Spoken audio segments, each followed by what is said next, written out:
See, when I come to a group like this, I don't always know exactly what my target audience is. But I try to come armed with some pretty good stories. I try to shoot them out in generally the right direction. But you see, I'm counting on you, the listeners, to come and bring your own understanding, your own imaginations, your own experiences to help me bring these stories to life. I'm counting on you to take the chalk and draw a circle around the bullet hole. And maybe together we can hit a few bullseyes.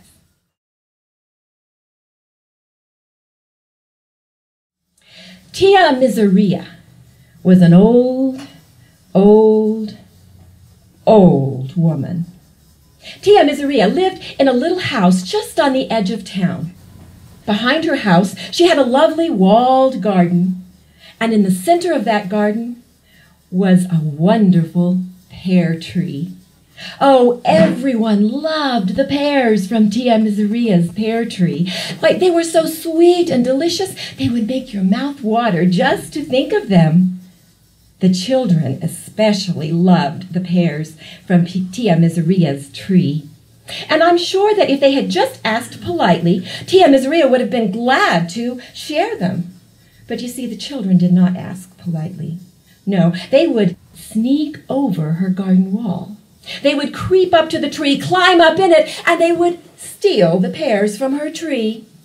Oh, it would make Tia Miseria so angry.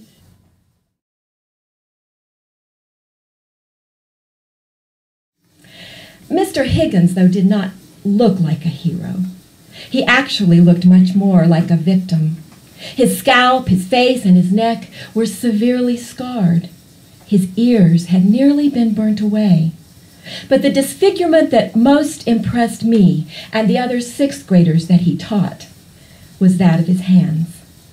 Pink mottled skin stretched across the back of both hands that had little more than stubs left for fingers. Mr. Higgins was our band director, and it didn't take anyone more than a few moments to get over the initial shock of his appearance and move immediately to amazement and respect.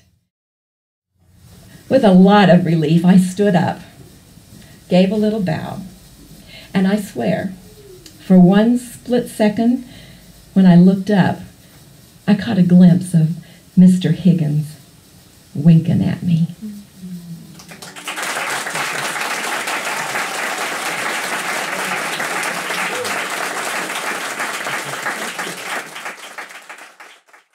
And since he had nothing better to do, he went to the main lodge and he pulled out the longest ladder. He set it up on the highest point in the village, and he climbed all the way up to the top.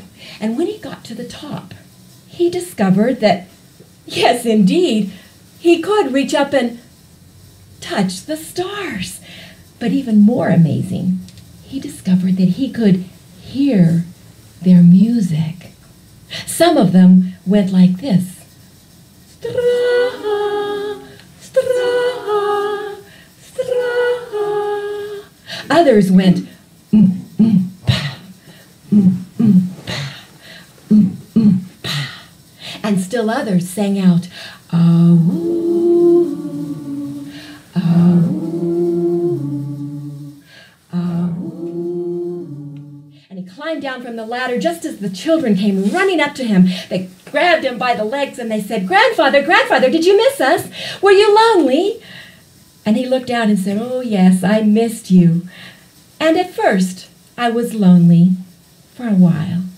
But you know, the stars, they kept me company. And they also taught me a few things. One of these days, I'll tell you all about it."